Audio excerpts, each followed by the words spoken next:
En tout cas, c'est vraiment avec grand plaisir de prendre la parole, surtout par rapport à ce qui vient d'être fait de la part d'un ressortissant, d'un natif de la commune, avec ses partenaires, à savoir Lila Santé, Bovo.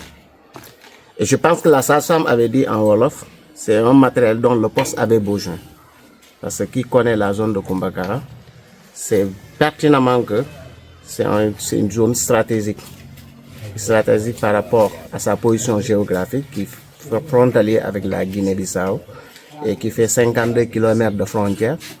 Et la distance Kumbakara, district de Kolda, le centre de santé de Kolda, c'est plus de 70 km. Donc la sage-femme avait résumé ça. Quand on a des urgences concernant la maternité, c'est seule l'échographie qui est un élément capital pour vraiment indiquer le diagnostic. Mais malheureusement, auparavant, on n'avait pas ça. On était obligé, devant toute urgence, surtout qui demandait des cas d'échographie, de référer toutes ces femmes-là.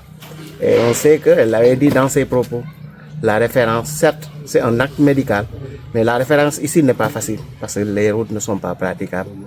Quel que soit l'état de l'ambulance, quand la route n'est pas praticable, la malade ou la patiente ne peut pas voyager dans des conditions vraiment idéales. Donc aujourd'hui, penser à Kumbakara, et moi je dirais que c'est vraiment un grand effort qui a été fourni. Et le gars qui a pensé à la place de la population a pensé juste, parce que c'est quelque chose qu'il faut. On avait vraiment sollicité, on était dans le besoin, et je vois qu'aujourd'hui c'est un problème crucial qui vient d'être décanté. Et sur ce, nous pouvons vraiment, nous en tout cas on est vraiment ravis. Quant à le représentant, leur partenaire fixe qui est là, Seydina, même s'il ne veut pas qu'on le nomme, mais on apprécie juste la valeur du geste qui a été fait. Parce que tout ce que nous pouvons faire en tant que prestataire de santé, c'est de faire des plaidoyers, dire que c'est ce qui existe, mais voici nos manquements. Nous, il a entendu que Kumbakara n'a pas d'échographie, mais ce n'est pas à travers nous, peut-être à travers la population. Lui, il s'est dit que ça, c'est un problème de ma zone.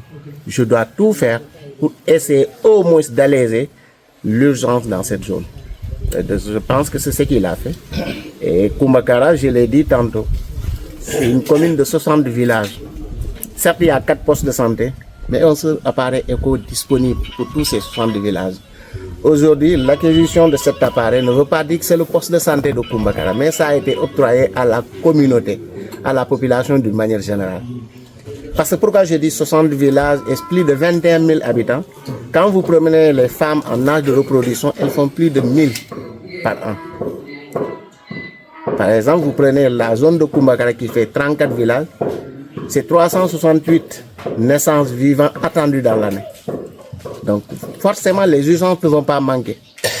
Chaque fois, on est là, surtout si c'est la nuit, il faut faire une écho d'urgence. On est obligé d'appeler à Dabo, si la sage-femme est disponible, dire qu'en tout cas, il faut vraiment nous aider.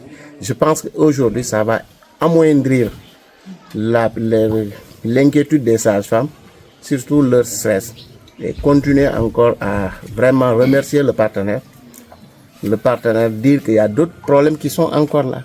Parce que la santé, aujourd'hui, c'est l'appareil éco qu'on est en train d'acquérir. Mais il nous reste beaucoup de choses. Parce que nous voulons que Kumbakara aussi, les femmes, puissent vraiment être dans d'excellentes conditions comme toutes les femmes du Sénégal. Parce qu'aujourd'hui, c'est la santé, certes, c'est une compétence transférée, mais la santé, ce n'est pas l'affaire des prestataires seulement. Pensez maintenant que ceux qui sont au poste, le poste les appartient.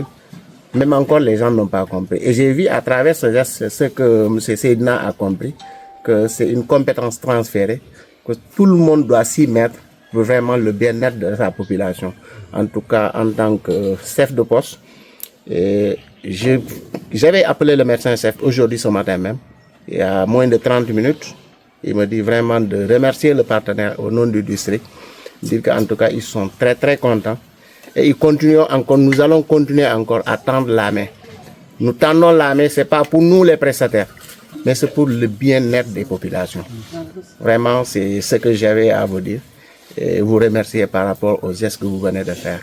Et sachez que les prestataires que nous sommes au sein du sport de santé, nous sommes vraiment contents et nous vous remercions.